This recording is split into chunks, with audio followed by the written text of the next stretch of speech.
Hi, everyone. This is Jason Burek of Wall Street from Main Street. Welcome back to another Wall Street from Main Street podcast interview. Today's special guest is a returning guest. He is Chief Investment Officer of Bleakley Advisory Group, editor of the Book Report, and a CNBC contributor. Peter Boockvar, thank you for joining me again. Thanks, Jason, for having me. Now, Peter, I want to get your opinion on this rally for the stock market because today the jobless claims came out. A lot of the data doesn't look so good for the real economy, and yet the asset prices, the stock market has rallied. So do you think the bear market in stocks is over? I do not. Keep in mind that the economic numbers that we're seeing were self-inflicted.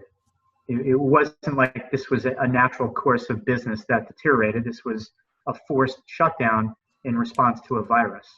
So we essentially banged our head against the wall. So now we have a headache. There's not a mystery of how we got the headache. The question is how long it will take us to start to feel better. And that's really the next test to the market. So the market has sort of had this hall pass as we've gotten news about reopenings, and those reopenings will continue to progress over the next month. So the market thinks, well, the economic data is irrelevant because we're now opening up. Therefore, the March-April data will be as bad as it gets.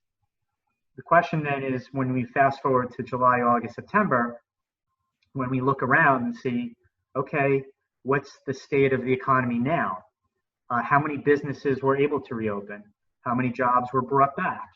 How many things have still not reopened? Is there going to be school in the fall? What's earnings going to be like? That's going to be the next test for the market. So right now we're sort of in this, again, as I said, this hall pass of, yeah, we're going to reopen, therefore the worst is over. I definitely agree with that because I think the market is still trying to figure out how much permanent damage was done to the real economy, because we've seen some bankruptcies from some major firms. We've seen rumors of others, like we had Neiman Marcus and J. Crew just filed for bankruptcy. So there is some. But I think there could be worse, especially with some of these casual sit-down restaurants. I mean, the damage from what I'm seeing from people posting on Twitter, there's just been so many people in those industries that have lost their jobs with retail and restaurants. Correct. And again, right now the market is celebrating the reopening of the restaurant and hasn't gotten around to how many people are going to get hired back and how many people are going to show up to the restaurant. So if we have a second wave then, so let's say Texas and Georgia are reopening first and they start to have more cases, the market's not going to react favorably to that then probably, right? Well, nothing is going to be easy about a reopening. I mean, you're going to have some setbacks, but I think there's the intention to work through setbacks through mass, rampant testing and quarantines and contact tracing and so on. We can't keep opening, closing. We're going to have to work through this virus and hope that through testing and smart behavior and wearing masks that we'll be able to power through this, just as they do in Hong Kong, just as they do in South Korea, just as they do in other countries in Asia, particularly South Korea and China now, is they're going to work through it. And we're going to have to work through it. We're going to have to acclimate to this new world. We're going to have to acclimate to wearing a mask when we go outside into a store or a restaurant or into any modicum of a social setting. You got to wear a mask. Do you expect to see a very large drop in consumer discretionary spending? Well, I do think that is what is to come, is a higher savings rate. I think this episode is a reminder. Now, not everybody can save because they're living paycheck to paycheck. But for those that have been able to save but spent freely, I think there'll be more of a focus on restocking one's personal balance sheet, and savings rates will go into the double digits from 7 to 8% now. And while that will be good over the long term, that will obviously have negative economic implications in the short term. Yeah, because some of the data I've seen already is showing that 28 billion drop in consumer credit has been reduced. So that means that people are getting their stimulus checks and paying down debt? Likely, we're paying the rent, or paying an important bill of theirs, not necessarily going out and ordering in a $1,200 worth of food that they could have bought for much less than that. Do you expect more bankruptcies though in bricks and mortar retail and restaurants, or do you think that we've had the majority of the bankruptcies already? No, I'm sure we'll continue to see them over the next 3 to 6 months as most restaurants, to use that as an example, can't stay in business at 50% capacity. Now, we're not going to know that for sure until these restaurants reopen. But if that's going to be the economics, then a lot of these will have to shut down, unfortunately. And regular stores are going to have to see at what capacity they can survive. And I think that's very uncertain here. Yeah, I completely agree. The amount of turnover in the restaurant is very important because these politicians, many of whom have never started a business or worked in the restaurant industry, are saying, oh, the restaurants will open at 20% or 25% or 30% capacity. But anyone who's worked in the restaurant industry or knows the business or bartended knows that the restaurant won't make any money. Yeah, 25% there's no chance unless they have a big takeout and delivery. 25% is no chance. 50. Now, if they go from 25 to 50 within 2 weeks, well, that's a transition that they'll be able to handle. But it's nothing that can be handled on a sustainable basis. And the 50% is going to have to eventually go to 75%. It's probably going to be a while before it's 100, just based on how tables are going to be spread out. And they're probably not going to allow big parties. I mean, it's very possible that at a table you may not be allowed to have more than 4 to 6 people. I don't see how they're going to get back to 100 anytime soon. But I think 75, hopefully that many can survive. Now, there's a difference in restaurants. So we're talking quick serve will be obviously much better off. You know, the sandwich cafes probably be well better off. But the full service, sit down, waiters, hostess, that's going to take that'll be more and more difficult to get their economics back to where it was. Yeah, I completely agree. A place like Chipotle Mexican Grill, they already have a big takeout and pickup business. Correct. And they've managed, and they also have a good digital business that makes it easy to order and pick up. And so they've been able to transition. I mean, their business is obviously down.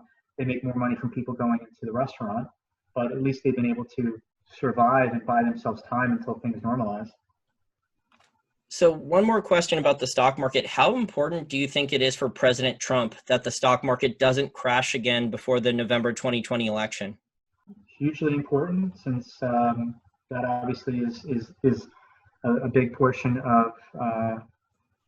of people's, not just their pocketbooks, but also their perception of things. Now, right now, there's obviously a disconnect in the perception because the person who's out of work is not going to relate to why the stock market is where it is.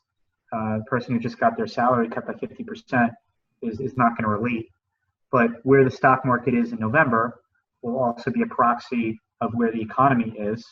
Maybe people vote their pocketbooks, and yeah, that'll have a potentially significant impact on the outcome.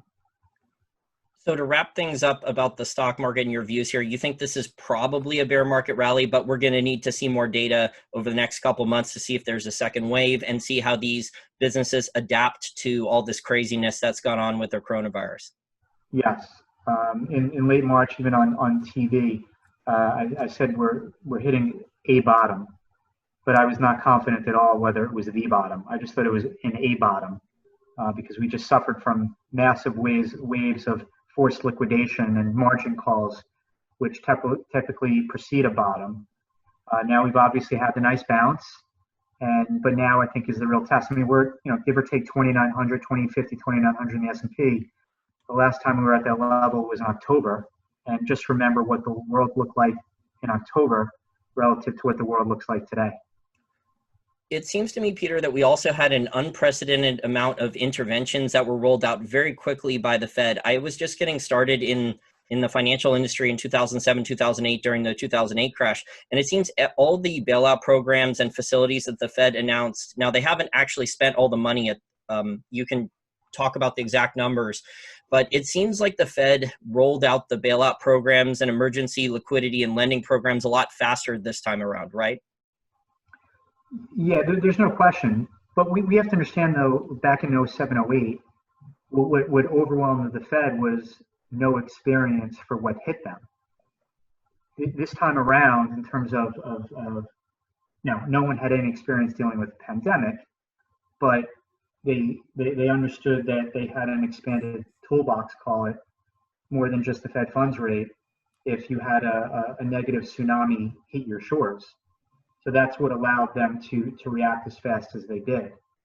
But at the end of the day, what we have is a major solvency challenge here, not a liquidity challenge that just more buying of bonds or money printing is going to somehow increase a company's EBITDA to allow them to pay off upcoming interest expense and debt maturities. Are you surprised the dollar index, and we're recording this interview on Thursday, May 7th, are you surprised that the dollar index is still almost around 100 given what the Fed has done with commitments and emergency liquidity programs? No, because all central banks are doing something similar. Certainly the Bank of England and the ECB and the BOJ and even the Bank of New Zealand, Reserve Bank of New Zealand, is basically saying that they're going to outright monetize government issuance. So they're all doing it. I do think, though, that the debts and deficits of the U.S. government will overwhelm this dollar rally at some point. But right now, at least the dollar is considered a safe haven relative to these other currencies. That said, the euro's traded in a range for the last couple of years. The pound obviously fell after Brexit, but has never broken its lows again. The yen actually trades great against the dollar. The dollar strength is really just mostly against poorly run emerging markets like Brazil and Turkey and Mexico. That's really where the dollar strength has been, and some countries in other parts of the world. But Asian currencies have really hung in. Even the Canadian dollar at 140, it's been sitting 130, 140 for years, it seems. So to me, the dollar is I know people talk about the dollar shortage, and that's a bid for the dollar. Maybe that's partly the case here, but I'm certainly not confident in continued dollar strength over the next couple of years. I also, to add to your points there, I also think the Federal Reserve, President Trump, who's tweeted about the strength of the dollar a lot in the last year or two, the Treasury, the Trump administration, all don't want a strong dollar. So if the dollar on the dollar index, when it got up to 103, it seemed that a lot more programs were being announced. So the announcements that are coming out of Congress now, not all of these have passed, but what's being discussed, the spending programs, potentially $2,000 per month, and some of these other spending programs that are being discussed, bailouts for states and municipalities around $1 trillion, another round of SBA loans and stimulus. This is nuts. Eventually, like you said, I think the dollar weakness is going to have to happen. That dollar shortage, that demand for dollars for dollar denominated debt, that's what's prevented the dollar from collapsing. It seems like the dollar is kind of stuck in a trading range for now. Yeah, it is. And even at 100 here, it really hasn't broken above 100 for the last couple of years. So if we're all talk about a strong dollar, yeah, again, it's strong against some currencies, and it's in a trading range against others. So the Fed just announced, well, the Treasury announced, and I guess the Fed's going to have to help them fund it, but the Treasury announced that they're going to need $3 trillion for the second quarter of 2020. That's insane. And then they're projecting another over $660 billion for the third quarter 2020. Do you think that that's going to affect the dollar? Because it seems like right now that they can get away with, all these different spending programs, and the dollar is just going to stay in this range for a while. Yeah, that's what I think. I don't believe that the dollar shortage story is going to have the dollar break out to the upside. I think eventually the rising debts and deficits here are going to overwhelm that strength. The Fed's balance sheet has also slowed down. Wasn't it growing around $300 billion per week in end of February, early March, and now it's slowed down? I was just looking at the numbers. The new numbers just came out. It's up to $6.721 trillion now on the official balance sheet. So it's only growing the last 2 weeks at a little over 70 billion per week. Is that sustainable for them to slow it down, or with the Treasury's borrowing needs, that's going to have to increase? Well, we need context here. When they initiated QE again, they were buying, I think, 60 or 70 billion dollars a day. So now I think that's down to less than 10. So they're still expanding it by an extraordinary pace every single month and week. QE Infinity back in 2013, I think, was adding about 85 billion a month. So I think you just said they added 70 billion in a week. So these are still extraordinary numbers and an extraordinary pace of increase in their balance sheet, even though it's down from what we saw a month ago. You said on Twitter recently that the Fed would not do negative interest rates. Why do you think that? And what type of damage could negative interest rates do to the real economy if that does happen? Because I think they're seeing the experience of the ECB and the BOJ and the Swiss National Bank and see that it's not stimulative. It's actually restrictive. So the academic economist looks at, okay, if you cut rates, that's good. And if you cut rates even more, that's even better. And if you cut rates to zero, well, wow, that's great. And if you can just keep on cutting rates below zero, then that's the best. Whereas if anybody in the real world looks at the negative damage that negative interest rates has, I mean, negative interest rates is a tax. It's a tax on money that banks hold at the central bank. So the belief that taxing capital is then going to be stimulative makes no sense. We have a $3.5, $4 trillion money market industry that will basically implode with negative interest rates. We have bank profitability that will deteriorate with negative interest rates. All one has to do with is look at the Japanese bank stocks over the last 30 years and see that they're down 90% in nominal terms. How good that, and this is the transmission mechanism for growth is the banks. European banks, I believe, are down about 70 to 80% from where they were at the '07 peak. So anybody who thinks this through will understand that this is not only it's not only dangerous, it's highly restrictive monetary policy, I believe, and it's a trap. It's a trap, and we're seeing that it's almost impossible to get out of. That's what my friend Daniel Lacaille says with financial repression. And you're right. It's exactly what the academics, a lot of them have no real world experience. So they don't understand that a positive yield, Howard Marks has said this, that everything is priced off the 10-year Treasury, right? So everyone who is doing economic calculation, whether you're a businessman or an investor, you're doing discounted cash flows off the 10-year Treasury, off risk-free return. Exactly. So if you have a negative yield there, you're stopping investment. To an academic, this might make sense, but to someone in the real world, it would not. Yeah, it's insane to me. I refer to it as the dumbest idea in the history of economics.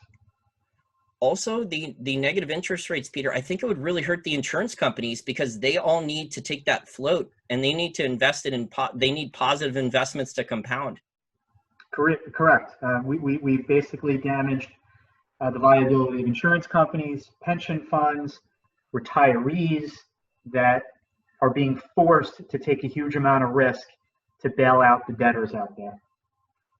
So I want to transition now to the corporate bond market, because I think a lot of what the Fed did over the last 6 weeks or so, especially late March and April, was to try to get demand for corporate bonds again, because a lot of these corporations, they issued they drew down the revolving credit facility, some of them enormously, and then they went back, I think in 1 week, the first week of April, correct me if I'm wrong about this, over $110 billion, a record amount of corporate bond issuances in a single week.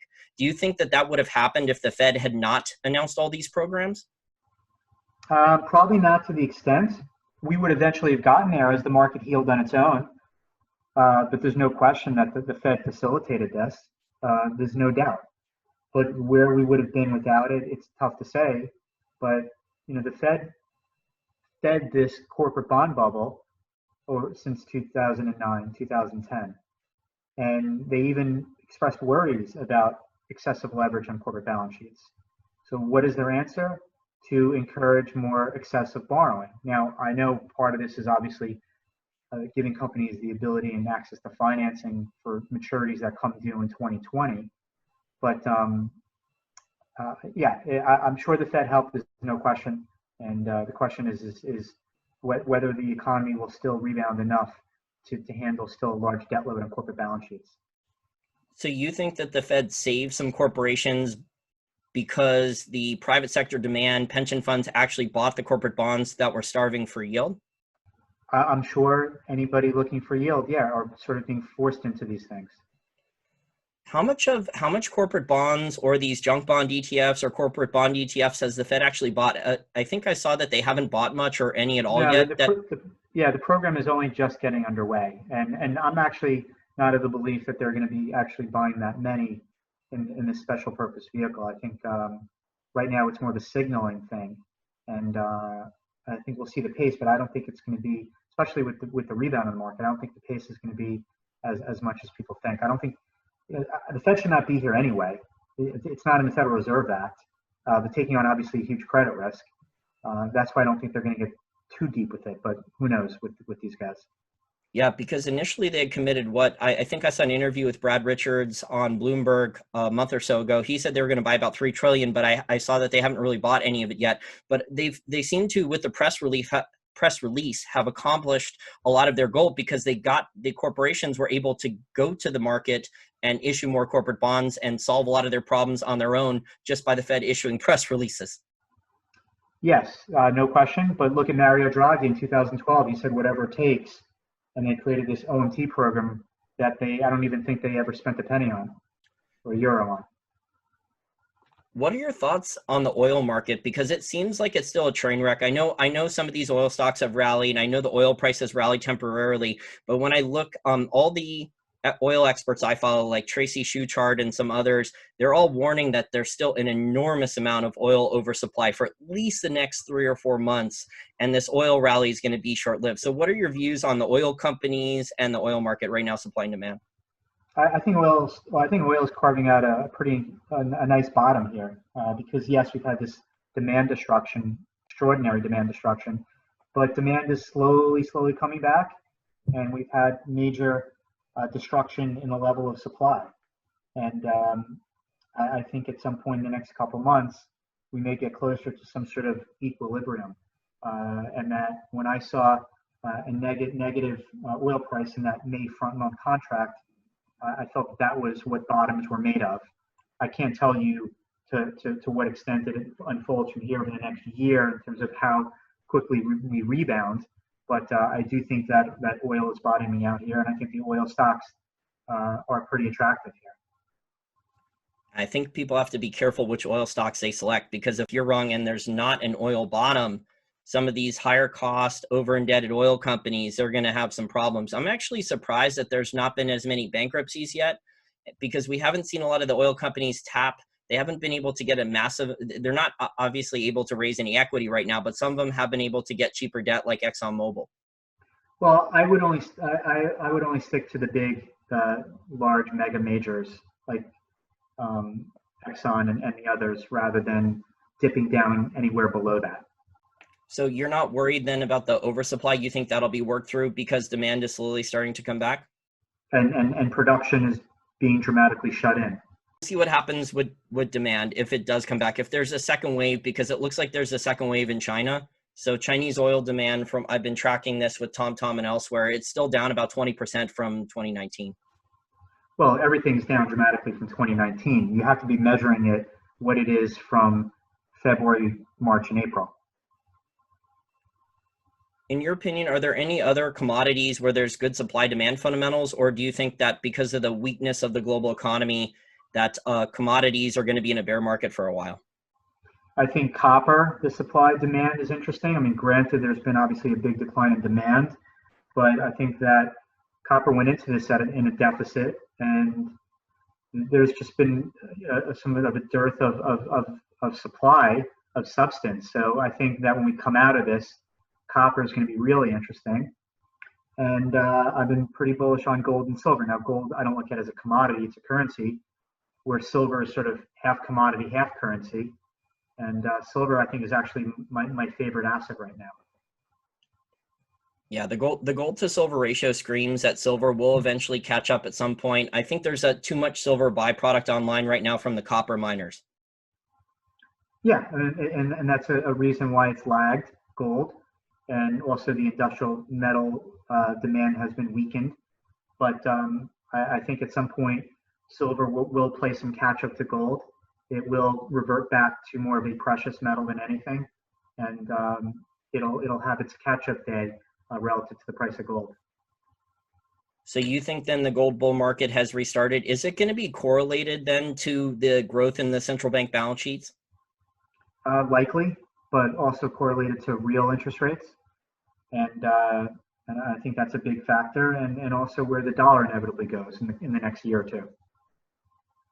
How soon do you think we'll see $2,000 an ounce gold? It can very well happen by the end of the year. I think we'll see much higher prices than 2,000 before this bull market is over. I want to get your thoughts on emerging markets and China.